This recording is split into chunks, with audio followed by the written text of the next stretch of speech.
You can't give me, here's the problem with these specials. You can't give me the loudest applause in the beginning, because then I got nowhere to go but down after that. I'd be like, dang, he was good the first 30 seconds, but the rest of that shit was bullshit. You know? So I'm actually very glad I chose this area to do my special, because one, it's diverse, and then there's no reason not to be here on time, because you do have BART, and you could drive here also. I don't take the BART anymore because I fell asleep on it one time and woke up in Richmond. I didn't know. I woke up, I was like, where am I at? And there were like 5 brothers standing outside. Come here, man. I was like, the dude was like, this is the last stop. I said, well, I'm going home with you. Shoot. That's the best part about my job, though, is like we get to travel everywhere, you know. And even when I leave the country, it always fucks in my head when I leave the country, because I forget not everybody speaks English. And I also forget it's my job to learn the language of the country I'm going to. Because I remember like about 10 years ago, I went to Japan. Never been to Japan before. I get there before all the other comedians, so I'm by myself like the first day. So I'm walking around Tokyo, and I walk into this restaurant, and I sit down, and I look at the menu, and it's not translated, and then nobody in the restaurant spoke English, and I swear to God, menu didn't have no pictures. And I looked at this menu for like 15 minutes, thinking somehow I was gonna magically learn Japanese. And then the waiter came over, he started talking to me. He don't speak English, I don't speak Japanese. We get nowhere fast. I don't know why the fuck I went to Spanish, thinking that was gonna help the situation in Japan. But I started speaking Spanish in a Japanese accent. I go, oh, gracias. Gracias. No, oh no, oh no, oh no. I just gave up. Adios, adios. Adios. Flying's interesting too. Like comedians, we fly more than flight attendants. You know, the thing about flying as a comedian is like most comedians, the first few years of your career, you fly coach. Like I remember the first 10 years of my career, I was coach.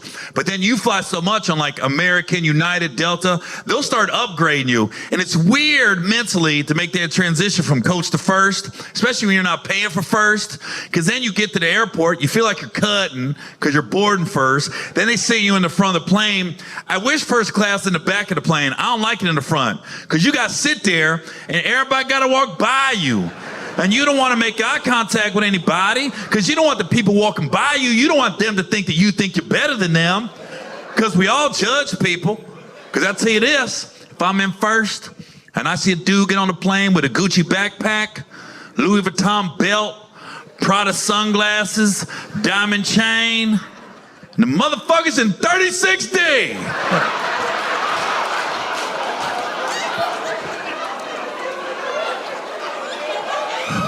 So you have $85,000 worth of accessories, and you couldn't spend the extra $300 to sit in the front? Your shit might be fake. I don't like switching the seats when I'm on a plane. Don't ask me. Can't stand that shit. Because when you get your seat, whoever asks you to switch, they give you a guilt trip if you say no, like you in the wrong.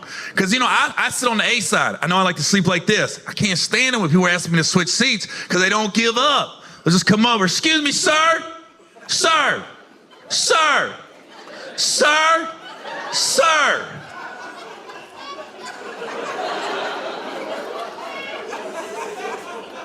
You mind switching seats so I can sit next to my husband? He'll be all right. Please, sir, please, please. Fuck, how long you been married? We've been together 30 years. So you've been with this motherfucker for 30 years and you can't be away from him for 4 hours?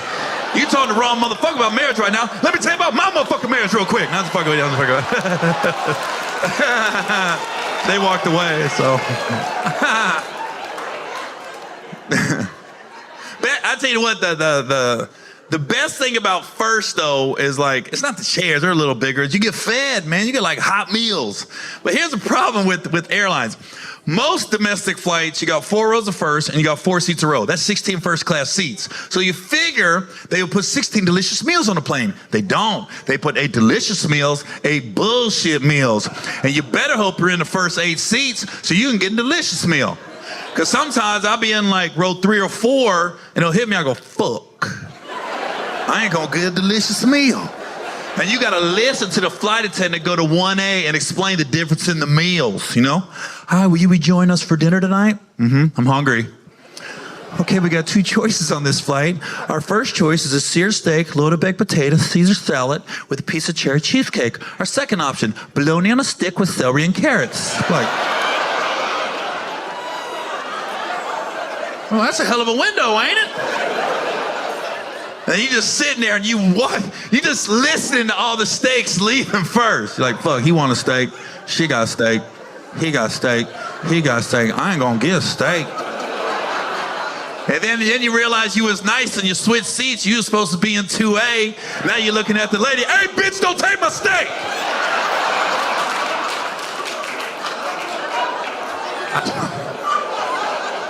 I don't like talking to people on planes. Please don't talk to me.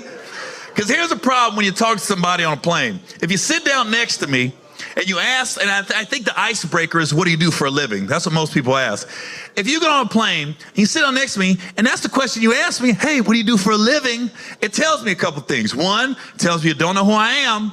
So I'm definitely not going to say comedian, because if I tell you I'm a comedian and you don't know who I am, I'm going to get 3 responses. One, tell me a joke. That ain't going to happen. I'm off work. Or they want to tell me a joke, which I don't want to hear. It's going to be long. Ain't going to be no payoff. And now I got to give them a fake laugh. Ha!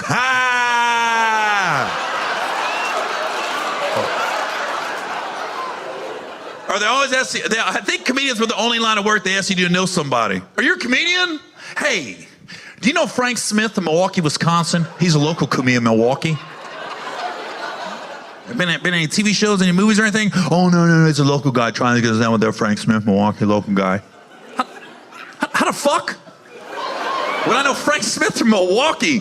They don't do that shit to nobody else. Nobody goes up to LeBron James. LeBron, you know David Jackson? Plays basketball at the YMCA in Dublin on Tuesday nights? How the fuck would he know David Jackson plays basketball in Dublin on Tuesday? I don't know. He both play basketball. Thought you might know him. David's a beast. He'd be going for like 10 points a game on Tuesday. Yeah, he's left-handed. He's an over 30 leg running shit. I'm glad you guys are laughing, because we're in a weird state to be a comedian right now. Because, people are always asking, like, is cancel culture messing up your shit? Is it messing up your shit? Cancel culture has nothing to do with live shows. Live shows are great. The problem is if somebody comes to a live show, they bootleg 30 seconds to a minute of your act, they put it on YouTube, and then the motherfuckers that don't like your joke get mad at you, and they come up with all these reasons why they try to cancel you. And the funny thing is, I never meet these motherfuckers in real life. And then, if you mad at a joke that I said on YouTube, you probably ain't ever seen me live anyways. That's the problem. I had one person get mad at the joke was 18 years old. I said, motherfucker, you late as fuck. He's like, don't ever see him. I go, bitch, I ain't telling that joke no more. What the fuck? I was talking about the president being black. That ain't been around a minute. The fuck? But like all the shit you really want to talk about and people want to talk about, motherfuckers like, you can't be talking about that shit, you know? Like you're not supposed to talk about guys with dicks that don't want their dicks no more.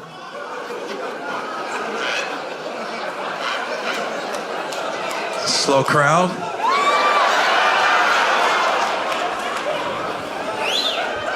Not supposed to talk about girls with no dicks that want a new dick.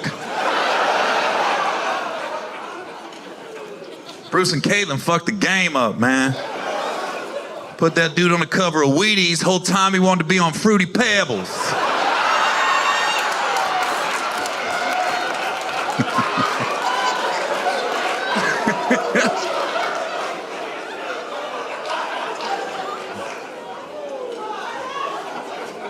Because here's the problem. Here's the problem. The real problem is like, everybody wants to be the same now, and we're not. Like, especially men and women, we different. We're not the same. And now all these different jobs, they want to hire people, and you got to meet a quota instead of hiring the best person for the job. But the fact of the matter is, some jobs women should have, and some jobs men should have. We're not the same. Like a dental assistant should be all women. I don't want this thick finger motherfucker showing up, putting them big protein enhanced fingers in my motherfucking mouth. I want tiny ass fingers in my mouth. Man, he's numbing me up. He's standing right here, my mouth's open. Come on, bro. So if you a dude and you a dental assistant, quit. Nobody wants you there. Ain't nobody looking forward to seeing your thick-fingered ass.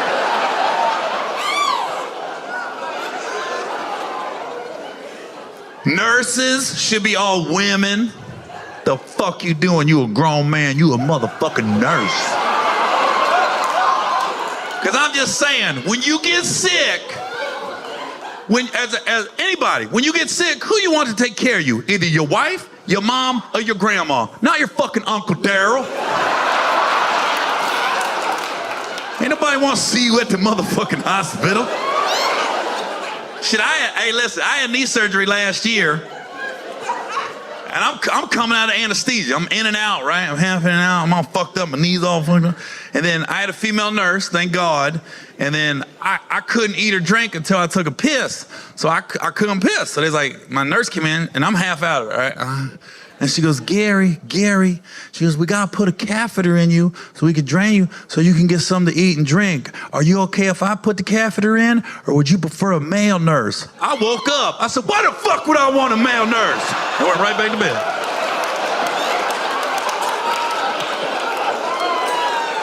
What kind of question's that?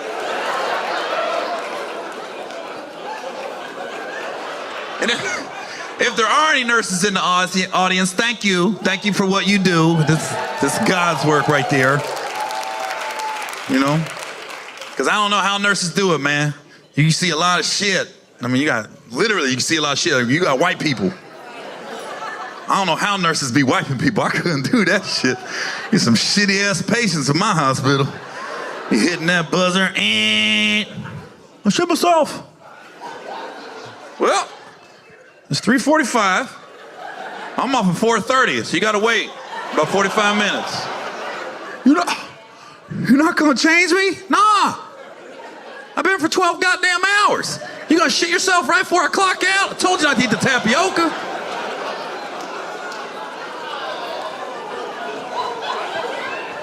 Nursing homes should be all women. Men, we can landscape. And we can work in the kitchen. We don't need to be going into old people's rooms. Because I'm just saying, if I reach the age of like 90 and my family just can't take care of me anymore and they want to put me in a nursing home, I don't want to look at a dude every day. I want to look at a little pussy on the way out. I ain't going to do nothing with it. I just want to look at it.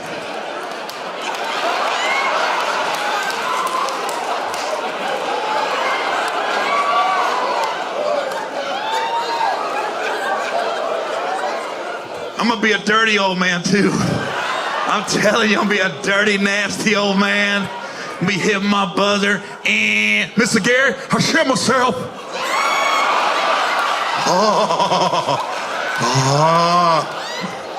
15 minutes later, and I shit myself again. Mr. Gary, you did not shit yourself. Must have been a wet fart. And I'm saying whatever I want to those nurses when I'm 90. What are you gonna do, write me up for sexual harassment? I'm fucking 90. Take me to court, judge is like, nurse, I didn't feel comfortable with him, he sexually harassed me. Judge is like, who? Him. I'm over here.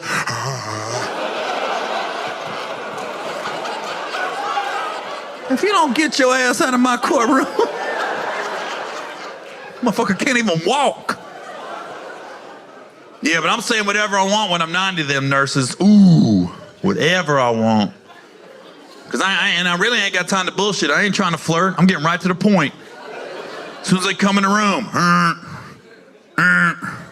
Mr. Gary, would you like to fuck? Now, I understand I'm 90. If I ask that question to 100 nurses, 99 are gonna say no. I just gotta meet that one. Probably like her first day on the job. All the other nurses are using me. It's almost like a initiation into the nursing home. I'm like, ooh, you gotta go to room 6. Mr. Garrett just bust. She comes in the room. Huh? First day?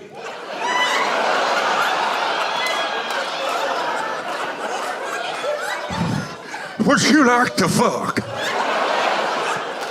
I don't think I'm supposed to be doing anything like that. It's my first day. That's not very appropriate. I don't know what the fuck she talking about. She ain't say no. I'll put you in my will. You can have everything I have. I pass away. All my family's at the lawyer's office. My kids are rubbing their hands together. Whoo, let's see what dad left us. My lawyer walks in. Okay. First off, I want to thank everybody for coming to the reading of Gary Owen's last will and testament. Not sure why there's so many people here. Looks like Gary left everything. Bank accounts, cars, homes, to a Cheryl Jackson. Everybody's looking around, who the fuck is Cheryl Jackson? Cheryl comes walking in, how you doing? I'm Cheryl. Cheryl, who are you? Oh, I'm sorry, my name's Cheryl, and I like to fuck.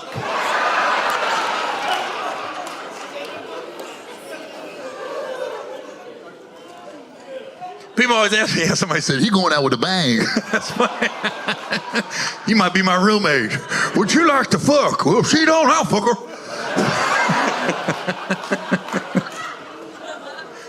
That's gonna be funny as fuck.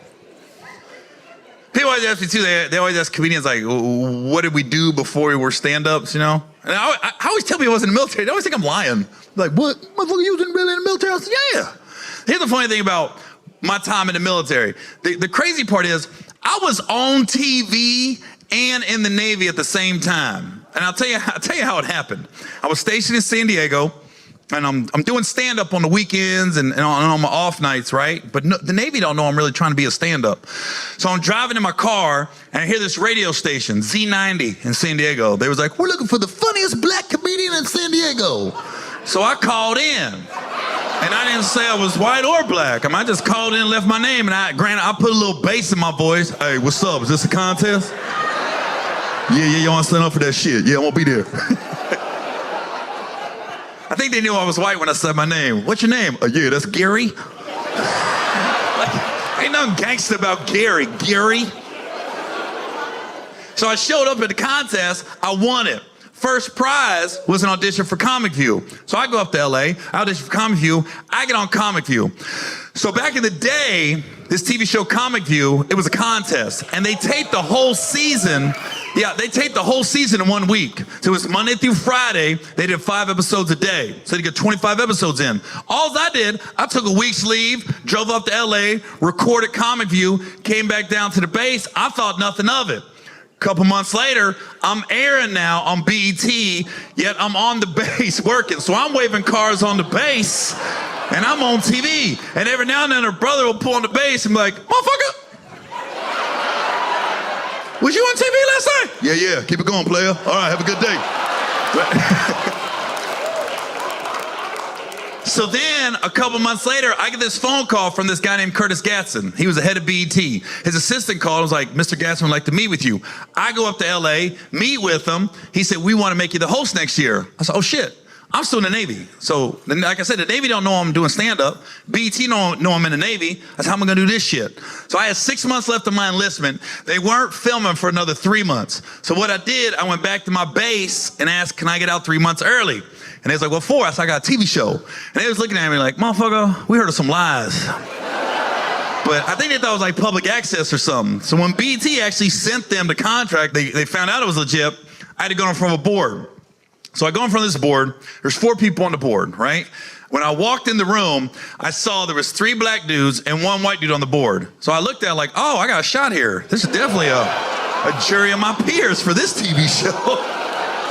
And my chief was a brother, and even before I walked in the room, I knew he was gonna be on the board. He goes, Gary, we know what's going on, man. We're gonna make sure you're good. I said, I appreciate that, chief. So I go in from the board. Why did the one white guy, the warrant officer, did not want to let me out? He was like, no, I need him. I need him. Like my ass was the difference between the Navy making it or not for the next 6 months.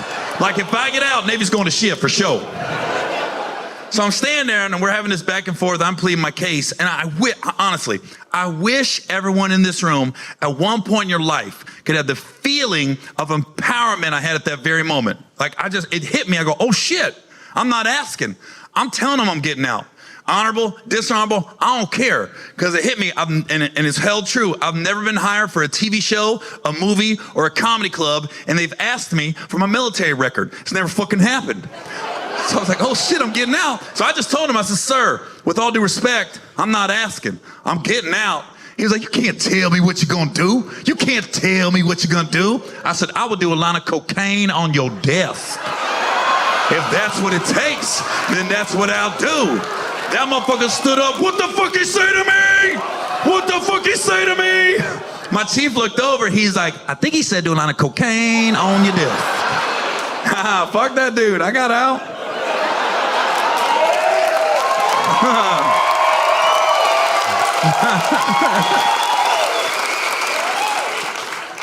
Then I was a cop. I was a cop in the Navy too. I was a great cop for you guys. I was terrible for the Navy. I just let everybody go. I didn't see the point of arresting people. It was like, what the fuck? It's just paperwork I got to fill out. I ain't trying to do all that. Yeah. Because 90% of stuff you get on base is like DUIs or something like that, you know? So that's why I like to work at nights. I work 6 p.m. to 6 a.m. Nobody's looking over my shoulder. I could do what I wanted. So I can't tell you how many people I pulled over and let go. Because what I would do, as long as you was cool, I'd take your keys. I'd say, look, I get off at 6 a.m., be at the Master Arms office at 6 a.m., I'll give you your keys back. And I'd drop them off at the barracks or base housing. Nobody ever slept. I never had a motherfucker. I never went home with somebody's keys. I don't care if I pulled a motherfucker over at 5:45. That motherfucker wake up and be at the Master Arms office at 6. Because I remember one night I pulled over the captain of the base. I know it was the captain. I pulled over, he was so fucked up. He was drunk as shit. And I go up to the driver's side window, I go, oh fuck, that's the captain. And he had a girl in the car with him. And I don't know who the girl was, but it was not the lady and all the pictures all over the base with them. I ain't trying to start no shit. So when I saw it was the captain, I said, hey, how you doing, sir? We got two choices. You can give me your keys and I'll drop you off at your house and just pick up the keys in the morning when I get off at 6 a.m. Or I can give you a field sobriety test and we can see how that works out. And he goes, because I don't want to pull you over tonight. You're by yourself. so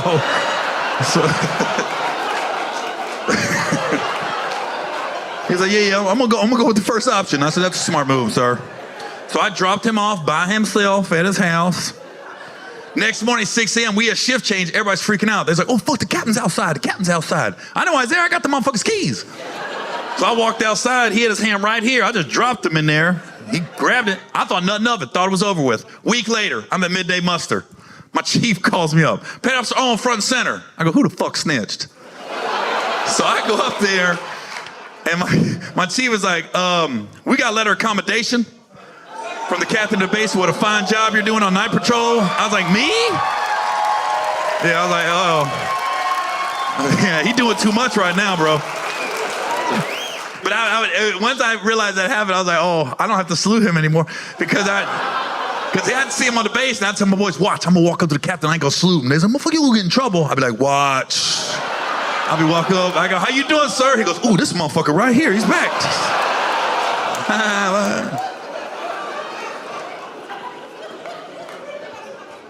It's funny too, like being in the military too, like, I know you've seen this shit on YouTube and stuff, these homecomings, like these Army dudes or these Marine dudes or Navy dudes, Air Force dudes, they're like, they'll be gone for like a year and a half, 2 years, and then they'll come back and like, they'll have their wife and kids. They'll be like at mid-court at the Warriors game, and they don't know the husband's right there underneath the basket, and they look at him at the big screen like they got a $500 gift card from Pete's. And they're like, you get $500, you can get coffee, Danishes, lattes. And they go, turn around. They turn around, the dad's there and they come running in, everybody's crying. It's some emotional shit. Like you can get on YouTube right now and look it up. They'll splice like 10 of these things together and all of them are good. Whenever I watch it though, listen, I'm cool if we do the Army and Marine homecoming, but not the Navy. Let's stop, let's slow it down, okay? I was in the Navy. We didn't have no bullets flying by our head. We weren't in the trenches. We in the middle of the goddamn ocean. Like we in the war, but we kinda in the war. Stop acting like we war heroes when we come home and shit. It's literally like, it's like an earthquake hitting San Jose and a motherfucker calling somebody in Fresno. You good? The fuck you talking about? There was an earthquake. That's in San Jose. You in Fresno, you close? That's the Navy. We close to the war, but we ain't in the war. Cause you got the Marines, the Army guy, man, them motherfuckers in the sand. They got bullets flying by. They got grenades coming at them. Motherfucker, we on the ship. We have movie night on Monday, space tournament on Tuesday. We had a goddamn talent show in the middle of the fucking war. So you got Marines, Army motherfuckers, they shooting and shit. I'm up there singing Backstreet. Nah, baby, nah, baby. No. Dun, dun, dun, dun, dun. Dun. Got second place. Some country motherfuckers sing the hell out of Garth Brooks. I go, God damn. So can we slow down the Navy homecomings, please? Every time I see them Navy motherfuckers, I be like, come on now, how you go to war and gain 20 pounds? This motherfucker can't run to his kids. He's like, Dad!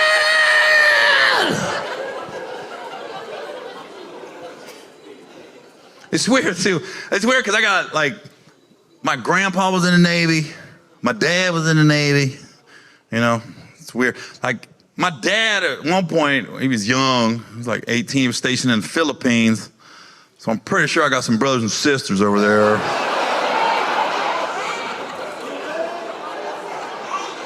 I'm almost positive.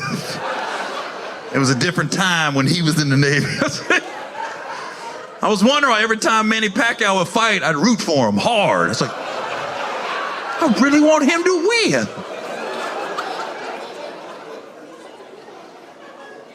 Like my grandpa actually married my grandma in the middle of World War II. So in the 1940s, they got married. Sometimes I've been thinking, what was on the radio that night? What was on the radio the night my grandpa married my grandma? Like, what was the jam? When the wedding's over, my grandpa took my grandma back to the hotel, bent her over the bed. Just turns on the radio. I see stars, skies, redbirds too. Oh! You are beating this pussy up, Edward. You are tearing this pussy apart. And I said to myself, what a wonderful world. Beat that pussy up, Grandpa.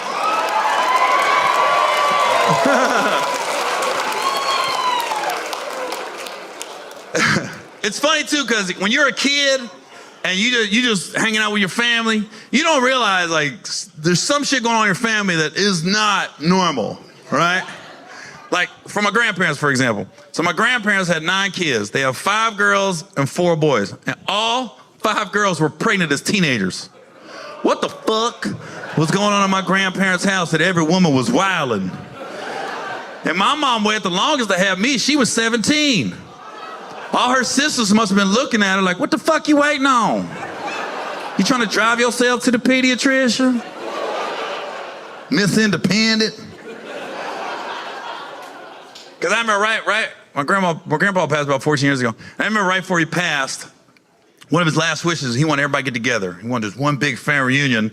And so, you know, that was not an easy feat trying to get everybody together because out of all the kids, all my aunts and uncles, everybody had at least 3 kids. At least 3 kids. So that led to a lot of grandkids, a lot of great-grandkids. So we finally got everybody together. got this big family reunion thing going on, and we hired a photographer. He had the tripod, the wide angle lens, and we was all gonna get this one family picture one last time, because my grandpa didn't have a lot of time left. And I'm sitting there, I'm writing this to my grandpa, my hands, and the dude will not take the picture. And I was like, dude, take the picture. He kept yelling at me. He goes, Gary, come here. I said, man, take the picture. He goes, I can't, come here. I go and I went behind the camera. I said, what's the problem? He goes, look. So I looked in the camera, and my grandpa was heavy, and he had shorts on. His right ball was peeking out of the shorts. And the camera dude was like, I can see his ball. I can see his right ball. I can't take the picture. I can see his ball. I said, okay, I'll go talk to him. Now you tell me you can see my balls, I'm embarrassed. Not my grandpa. I went up to him, I said, hey grandpa, your right ball. Put your right ball away, we can see your right ball. My grandpa was like, He goes, all yous started with this. I was like, well, you let that motherfucker hang then, grandpa. I ain't thinking like that.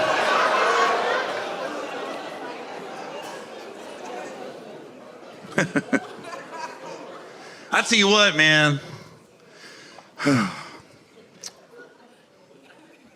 We're in a weird age right now where we don't watch TV shows like we used to. Like when I was growing up, you had to wait like the day of the week the TV show came out, and then that's when you watched it. Now we just binge watch everything. And that was the biggest thing about COVID that I didn't like, was I started binge watching all these shows, and shows that I did like, I no longer liked, because I watched too many episodes and realized a lot of this shit is bullshit. Like that show Undercover Boss. Like that was one of my favorite shows. And all of a sudden I watched like 8 hours straight, and I was like, oh man, this is a bunch of bullshit. Like every episode ends the same. And it's the same format.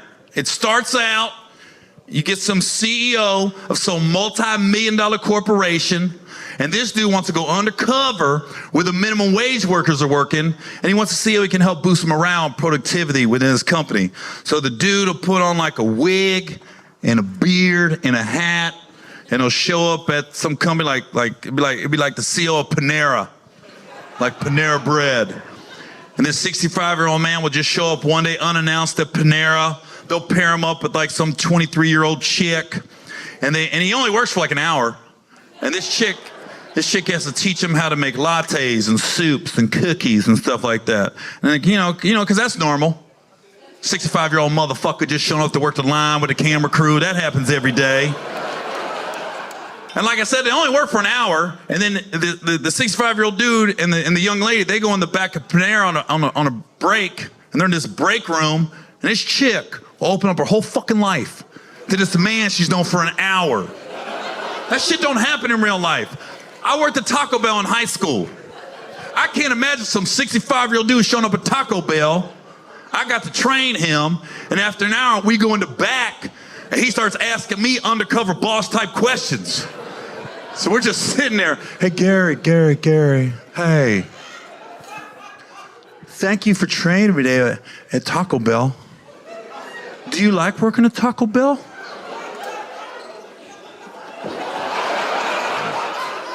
I mean, it's all right, it's Taco Bell. Oh, motherfucker, yeah, it's my dream job. What the fuck are you talking about? So, Gary, let me ask you one more question. Why did you choose to work at Taco Bell? What? Why are you asking all these questions, man? I don't know you. Ask yourself that question. Why you working at Taco Bell? I'm 17, you 65. Now fuck this motherfucker, man. I'm supposed to be on the register. I'm back in this hot-ass kitchen banging out these bean and beef burritos because this old motherfucker finally wants to do something with his life. Can't put the sour cream in the gun. His hand's shaking and shit. Well, fuck that, man. But that shit don't happen on Undercover Boss. That 65-year-old man takes that young lady in the back. This chick will open up her whole fucking life, man. He'll just sit there. So, hey, thank you for training me today at Panera. You like working at Panera? I love it. It's everything I wanted, you know? Like when I got here, I thought I'd be here 6 months, but here I am 3.5 years later, you know? And now I can run the register by myself. I can make the soups by myself. I can make the salads by myself. Because when I got here, my life didn't really have a direction. It didn't. And now it does. And that direction starts with a P and ends with an A. And in the middle, there's an Panera. And right now, my whole focus, I'm going to go climb the top of that Panera mountain. I don't know where the mountain is. When I find it, I'm going to climb it. I'm not coming down. So I get all the Panera.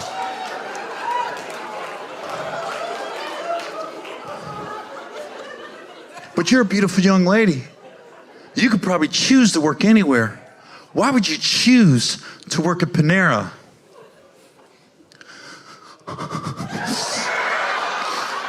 It is, my dad's got cancer, and growing up, my dad used to make oatmeal for me every morning, and now that I'm at Panera, I'm actually in charge of the oatmeal raisin cookies. So every morning when I wake up and I mix that batter up to make those cookies, I think about my dad. And how my dad used to make me oatmeal. Now I'm making other people oatmeal with raisins in it.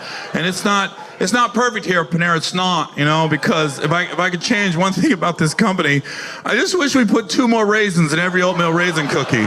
Because right now we put 16 raisins in every cookie and we can't guarantee a raisin in every bite. And we're selling our customers an oatmeal raisin cookie. What we should call it is oatmeal, maybe you'll get a raisin cookie.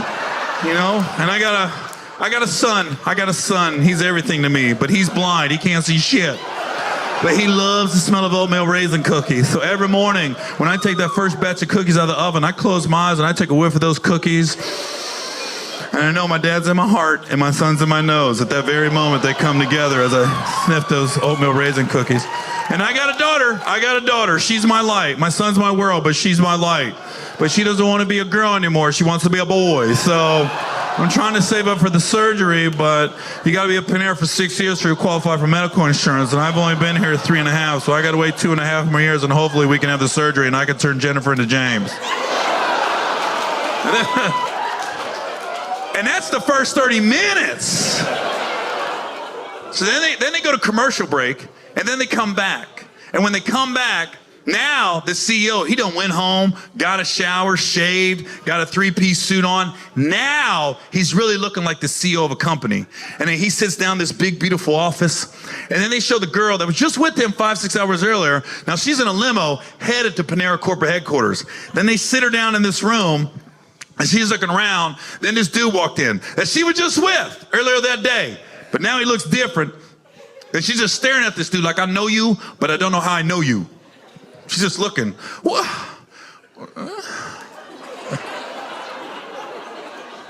Charlie? Charlie? Is that you, Charlie? Well, my name's not Charlie, first of all. My real name is Douglas Krause. I am the CEO of Panera Bread. And I got to tell you, that 60 minutes I spent with you today changed everything for me. It really did. I saw your passion for our company. I saw your enthusiasm for our customers. And I said to myself, wow, this is a young lady we need here for a long, long time. So after I left you today, I took a few steps to ensure your place at Panera for years to come. The first thing I did when I left you today, I made a $10,000 donation to the Cancer Society in your father's name. That's the first thing I did. The second thing I did, I ordered 30,000 raisins to be distributed all throughout the country. So tomorrow morning, we're going to put 2 more raisins in every cookie, and we're now going to guarantee a raisin in every bite. Thanks to you, I appreciate that. And then you told me about your son and how your son's blind. And I wasn't okay with that. So I want to give your son my eyes. What the fuck?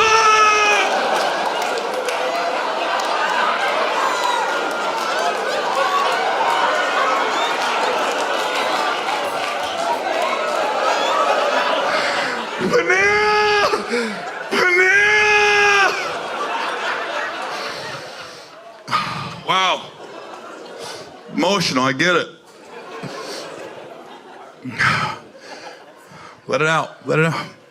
And then you told me about your daughter, how your daughter needs that surgery, but you don't qualify for medical insurance. So I went and I put in a waiver. You are fully covered immediately through Panera Bread. You don't have to wait 2.5 more years. You can apply for that surgery tomorrow.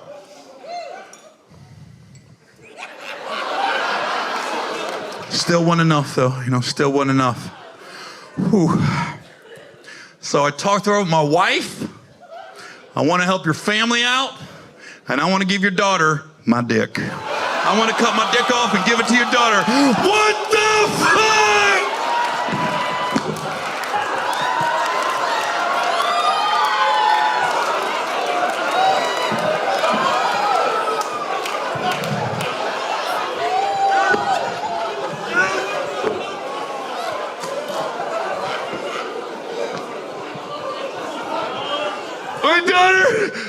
My daughter's gonna have a dick. My daughter's gonna have a dick. My son's gonna see it. My son's gonna be able to see my daughter's dick. Stupidest fucking show on TV. We crying and shit.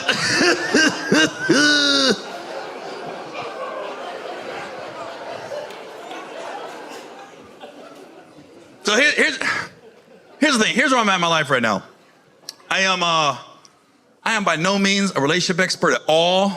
But I feel like over the last couple years, I have really, I got to know myself a lot better.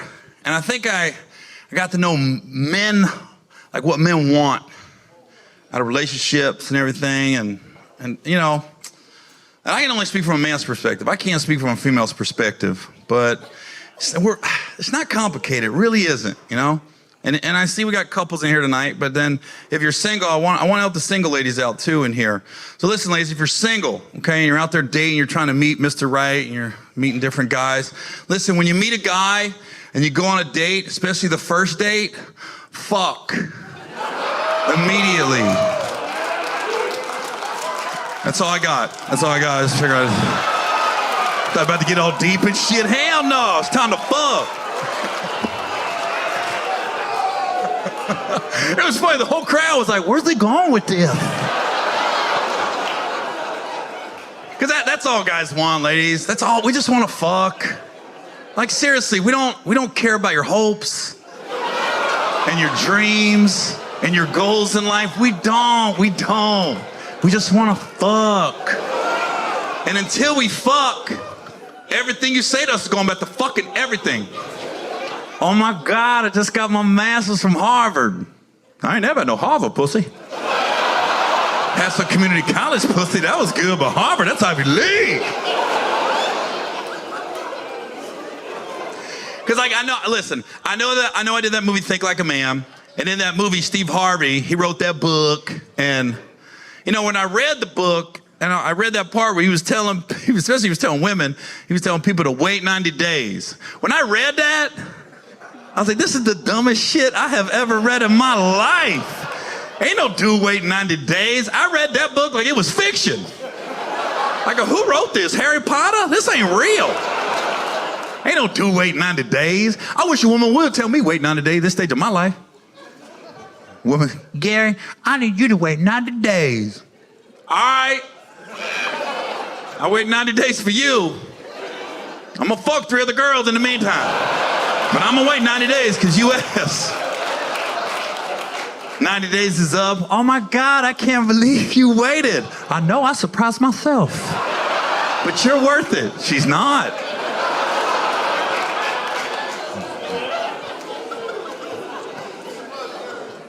We trying to fuck, man. And I think women would probably sleep around sooner with men if they weren't worried about being called names. Because I don't like how we got this double standard in society where a man can sleep with a bunch of women, he's still a man. But a woman wants to sleep with a bunch of dudes, all of a sudden she's a hoe, she's a thought. Stop thinking like that, ladies. They're just words. It can't hurt you. That's not who you are. You are so much more than that. I mean, seriously, think about it. What's a hoe? It's a couple letters. Hell, say it 3 times, it's Christmas. Come on now, Santa Claus in town. Come get these gifts, it's time to fuck. What you talking about? I would never do that. I would never just randomly call some woman I don't know a hoe or a thought. I wouldn't do it. Like, Like if you're walking around the mall, you see a woman walk around the mall and she got 4 kids, come to find out it's from 4 different dudes. Some people might call her a hoe. They will. Oh, she a hoe. She got 4 kids with 4 of them dudes. She's a hoe. Now me, I see a woman with 4 kids from 4 different dudes. That's a woman with some really amazing pussy. I said, hold on, let me get this straight. 4 separate dudes hit that raw and refuse to pull out. That shit must be amazing. That pussy must be fire. I want to feel that flame. Because you got to think about it. You really got to think about it. By the time the 4th baby daddy got up in there, that motherfucker do the math. That motherfucker knew he had to pull out and still couldn't. He knew she had 3 other kids. You can't hide 3 motherfucking kids. Hell, the kids probably at the door trying to get in the room. Mom! Mom! I'll be out in a minute, damn. That dude was just in there.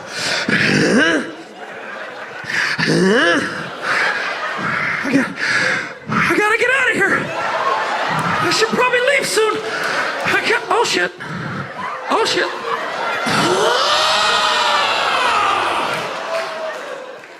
Oh fuck, she got me.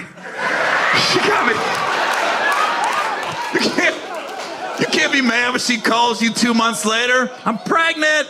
I had a feeling you was gonna call me. Just take that L, enjoy little man. Fuck, you might be an astronaut. Don't think so low of him.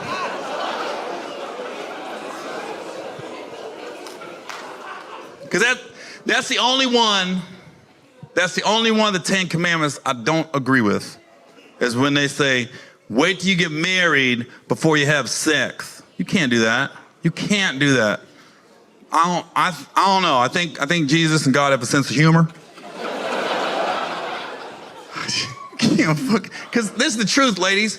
Men, we really don't know how we feel about you till we nut. And that's the truth. Because I guarantee you, every dude in this room, at one point in your life, you had a girl you thought you really liked, and then you nutted, and everything changed. It's not our fault. We can't explain it. It just happens. We'd be like, ugh, I want you to leave. It's not our fault. We don't know until it happens. And we'll come up with some fucking excuses to get you out of the house. I got dentist appointment in the morning. It's 3 a.m. I know, my dentist is at 6, so. Yeah, my dentist is in Napa, so I gotta get going here pretty soon. Going to hit traffic, rush hour.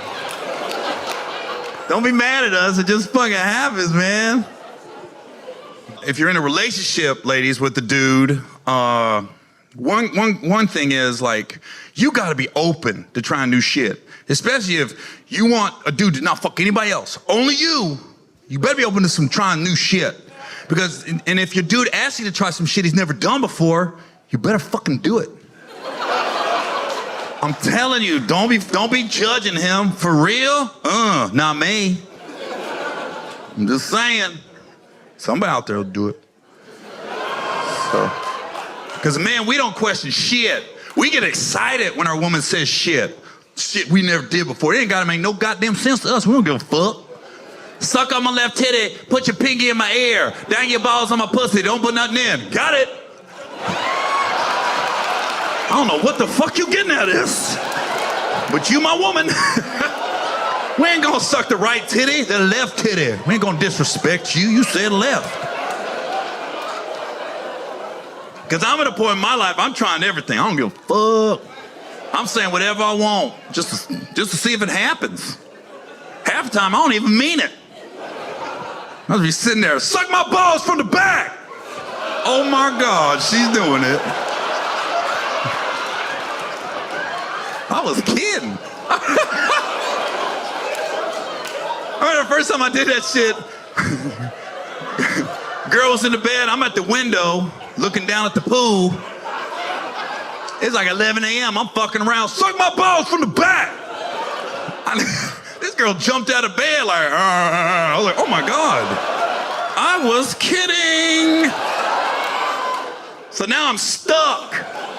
I'm literally stuck on this window. And I felt dirty because we was at a Disney resort. So I'm looking at all these little fucking kids playing at the pool. And she just wouldn't stop. Okay, I asked her to do it. Now I can't ask her to stop. So I'm trying to get her to change the subject and, hey, you want to go swimming? You want to go swimming? She's still in the song. She gave me a thumbs up. Fuck. You want to get a cabana? Yeah, let's get a cabana. So that's when she stopped. So now I had to get a cabana. I wasn't planning on getting a cabana that day. So then we're sitting in a cabana, and she gets the menu, and she goes, can I get chicken fingers and fruit? I said, you can get whatever the fuck you want. You just suck my balls from the back. The menu is yours. The fuck am I do? No, one or the other. Whatever the fuck you want, get it. And I'm just saying that to say this. Listen, I'm frugal. I'm not cheap, but I'm frugal. So I don't just splurge. I don't pop bottles. I ain't just getting cabanas to get it. But if anybody ever runs into me at a resort and there's cabanas and I'm laying there and there's a woman next to me, just remember, that woman sucked my balls from the back to get that cabana. Don't think I just got it. Now, if you see me sitting by the pool and I'm just in a regular ass chair, that girl said no. So you gotta fight skin cancer like everybody else. And you don't get the fruit of the chicken fingers, one or the other. Can I get the fruit of the chicken fingers? You can substitute the fries for fruit. You don't get both. I can't believe you won't let me get both. Well, I couldn't believe you wouldn't suck my balls from the back. So, looks like we both in disbelief today.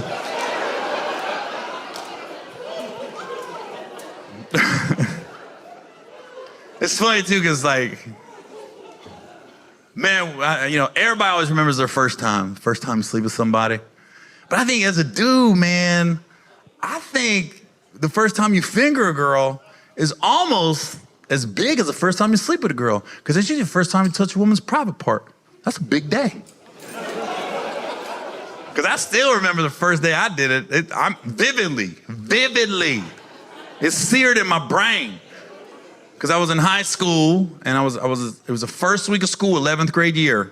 And, first week of school, you aren't really doing shit, And I had never messed with a girl before this point. Not really, because I was a late bloomer. I didn't have puberty till late. Like all the way up to past 10th grade, nothing popping off. I look like the movie.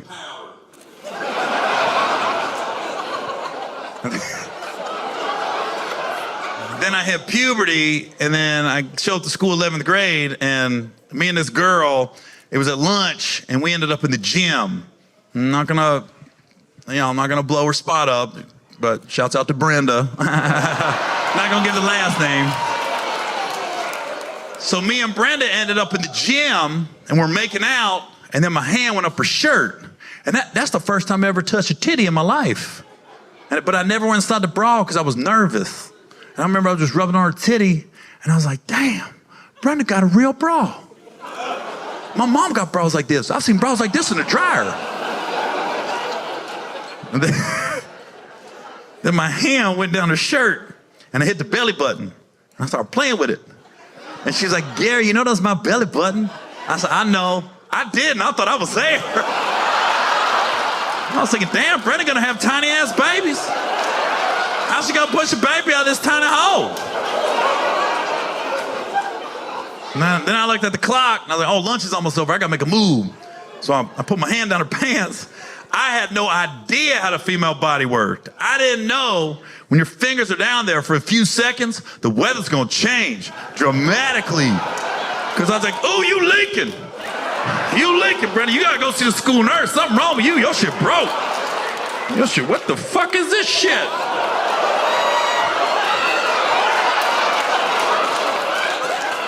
Did you get bit by a spider?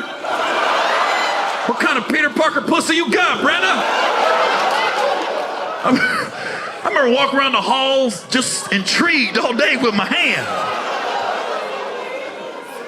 I went to football practice. I couldn't put my shoulder pads on. My boy came over. Gary, what's wrong? I said, motherfucker, I put my finger on a girl's pants. Now my hand's sticky as shit. He was like, Brenda? Ain't this a bitch?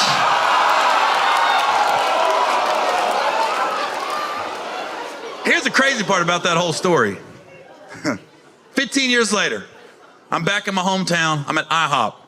Guess who my goddamn waitress is? Fucking Brenda. And she came walking over. She was like, Gary Owen, you remember me? I said, you know I do. She was like, you still ain't shit. And walked away. I was like, what, girl?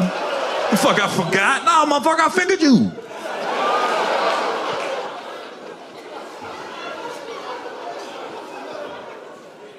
So listen, just so this isn't one-sided, I'll say this is for the fellas too. Just know this about women. I mean, obviously eating pussy is very important in relationships. Very important. One girl said, woo woo, what the fuck? I never heard that noise. Yeah, we gotta eat pussy. Woo woo. But here's the thing, man. We gotta put our male ego aside sometimes and start asking women when you're down there how you're doing. Don't assume you got the game on lock. Just start to ask once in a while. Because I can just speak from personal experience on this. I learned a long time ago to put my ego aside and really listen when women are saying shit. Because, oh man, there was one particular day that really changed the direction of my life when it comes to sex and everything. I was 23 years old, messing with this chick, and I go down on her, and I think I'm doing pretty good, you know? And all of a sudden, in the middle of me going down on her, she was just like, Gary, what the fuck are you doing right now? And I just remember I looked up, I said, I don't really know, honestly, like nobody ever taught me how to eat pussy. Looking back on that night, I was all over the place. At one point I was blowing on her. What the fuck was I blowing on it for? Now,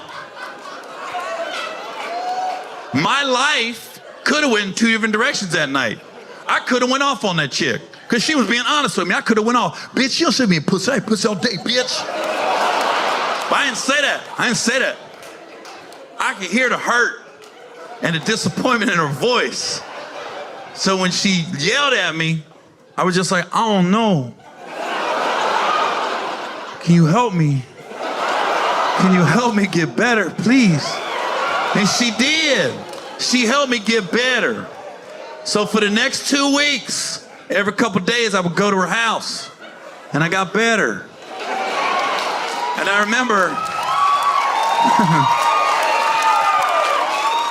I remember like 2 weeks later, I remember she just looked down at me. She was like, oh my God, Gary, you have come so far. And I just looked up. I said, thanks to you. Thanks to you. Now, can you imagine if I would have let my male ego get in the way? Oh my God. I'd still be all over the country blowing on pussies.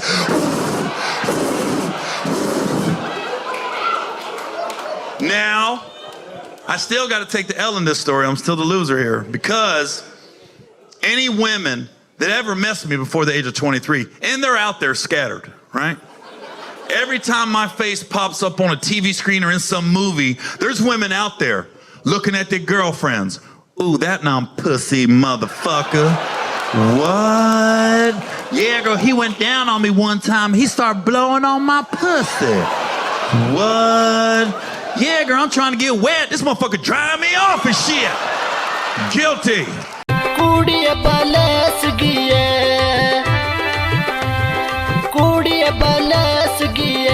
तेरी टोर मस्तानी है बस suit तेरो सत रंग गो suit तेरो सत रंग गो तेरी चढ़ती जुबानी है वो सूट तेरो सत रंग गो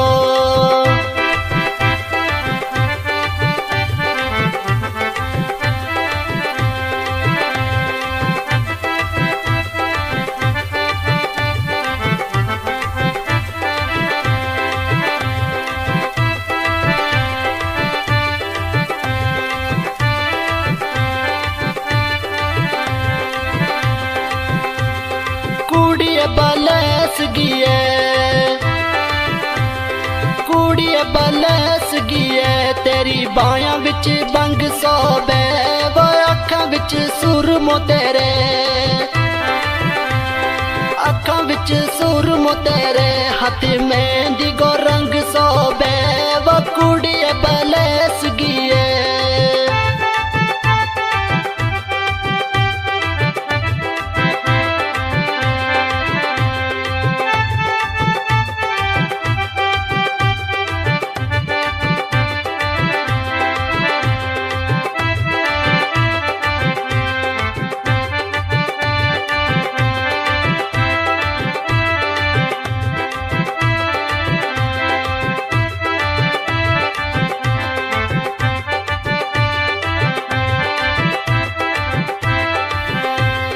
कुड़िए बलस गिए कुड़िए बलस गिए तेरा गल विच डोर सोनी लौंग तेरो दूर चमके लौंग तेरो दूर चमके बाकी तेरी टोर सोनी बकुड़िए बलस गिए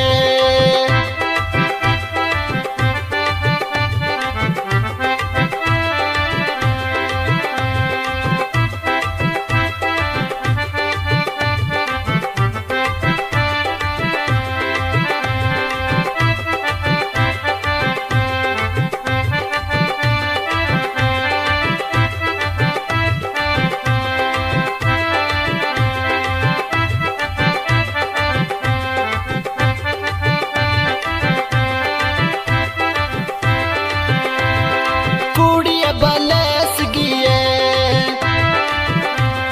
कुड़िए बलस गिए तेरी बोल गो के कहनो वो बोल तेरा सुन सुनेंगे बोल तेरा सुन सुनेंगे कड़ी पल तिना देखता रहनो वे कुड़िए बलस गिए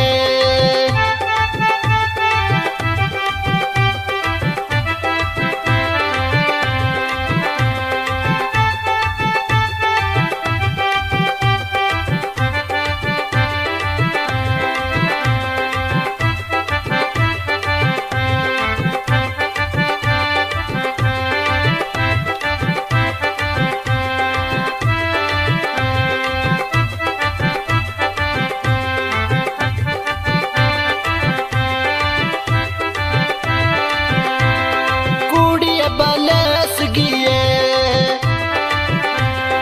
कुड़िए बलस गिए गल तेरी खा जामी वो चोरी चोरी मिल नाजल चोरी चोरी मिल नाजल मत सामने आ जावे वो कुड़िए बलस गिए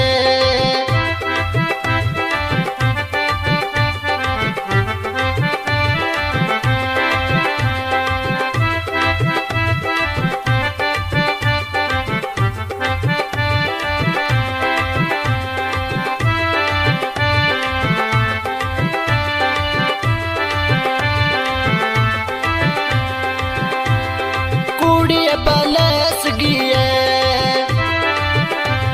कुड़िए बलस गिए तेरो जियो सुनो फुल कोई नी वो दुनिया माला कीमत दुनिया माला कीमत तेरो किते भी मुल कोई नी वो कुड़िए बलस गिए